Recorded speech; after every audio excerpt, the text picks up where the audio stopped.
জয় রাম, জয় গোবিন্দ। দয়াল গুরু শ্রীচরণে রইল শতকোটি প্রণাম। প্রণাম রইল প্রিয় ভক্তবৃন্দের প্রতি। সবাইকে শুভ সকালের প্রীতি ও শুভেচ্ছা জানাই এবং আজকের কথা শুরু করছি। বেদবাণী তৃতীয় খণ্ড শ্রী শ্রী রাম ঠাকুরের পত্রাংশের সংখ্যা 132। ব্রহ্মচর্য শব্দের অর্থ ব্রহ্মতে বিচরণ করা, অর্থাৎ আকাশের ন্যায় স্থির হইয়া থাকা। আকাশ যেমন কোনো বিষয়ে কম্পিত হয় না, আগুনের দ্বারা তাপিত হয় না, অস্ত্রের দ্বারা ভাগ হয় না, এই প্রকার চিত্তকে করিবার চেষ্টাকে ব্রহ্মচর্য বলে। অতএব সর্বদা তদ বিষয়ে চেষ্টা করিবে। যখন ভগবান যাহা করিবেন তাহাই হইবে। কেবল গুরুর আজ্ঞা পালন সতত করুন। কার্যে অনুরাগ বৃদ্ধি হইয়া পতন হয় না। সংসারে থাকিও সাধ্য সাধন করিতে পারে, তবে কেবল সর্বদা ভগবানের উপর নির্ভর রাখিয়া অনাসক্তভাবে কার্য সংসার করিয়া যাও। জয় রাম, জয় গোবিন্দ। ঠাকুর বলেন, ব্রহ্মচর্য মানে শরীরের সংযোগ নয়, চিত্তের সংযোগ। মন যেমন আকাশের মতো হয়, যা কারোর দ্বারা প্রভাবিত হয় না। যখন মন স্থির, তখন ভগবানের দর্শন স্পষ্ট হয়। জয় রাম, জয় গোবিন্দ।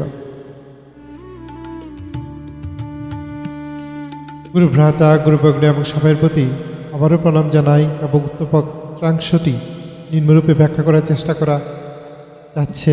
ভুল ত্রুটি মার্জনীয়। জয় রাম, জয় গোবিন্দ। ব্রহ্মেতে বিচরণ মানে হচ্ছে মন, বুদ্ধি, কর্ম সব কিছু ঈশ্বরের প্রতি পরিচালনা করা।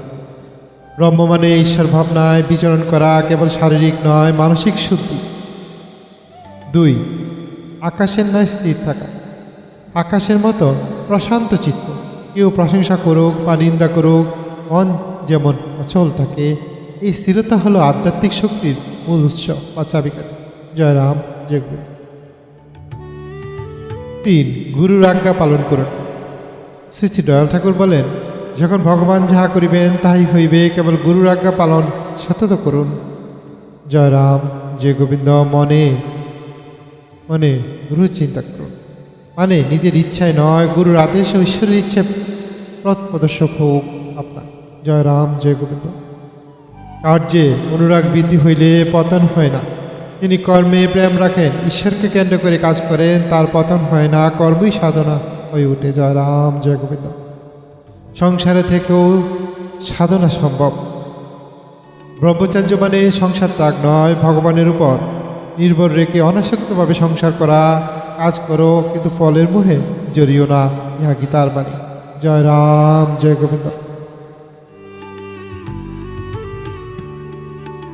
ঠাকুরের এই বাণী আমাদের শেখায়, ব্রহ্মচর্য মানে বাহ্য সংযম নয়, অন্তরের প্রশান্তি। যে মন আকাশের মতো চঞ্চল, তার জীবনই প্রকাশ পায় ভগবান। যে মন আকাশের মতো অচঞ্চল, তার জীবনই প্রকাশ পায় ভগবান। গুরুর আজ্ঞা পালন করো, ঈশ্বরের ইচ্ছায় স্থির থেকে মনকে স্থির রাখার চেষ্টা করো, তাহলে মুক্তি নিশ্চিত। জয় রাম, জয় গোবিন্দ। জয় গুরু, জয় রাম। গুরু কৃপাই কেবলম। এরকম আরও আধ্যাত্মিক ও শিক্ষামূলক ভিডিও দেখতে আমাদের চ্যানেলটি লাইক, শেয়ার ও সাবস্ক্রাইব করুন। ভিডিওটির প্রিয় বন্ধুবান্ধব মধ্যে শেয়ার করুন। জয় রাম, জয় গোবিন্দ। কমেন্টে লিখুন আপনার জীবনের ব্রহ্মচর্যের মানে। গুরু কৃপাই কেবলম। গুরু কৃপা সবার উপর বর্ষিত হোক। গুরুর আশীর্বাদে জগৎ আলোকিত হোক। গুরুর মহিমা জগৎব্যাপী প্রচার হোক। জয় রাম, জয় গোবিন্দ। খুব ভালো থাকবেন। পরবর্তী ভিডিওতে আবার দেখা হবে। ততক্ষণ পর্যন্ত ঈশ্বরের কৃপা আপনার উপর বর্ষিত হোক। জয় রাম, জয় রাম, জয় রাম।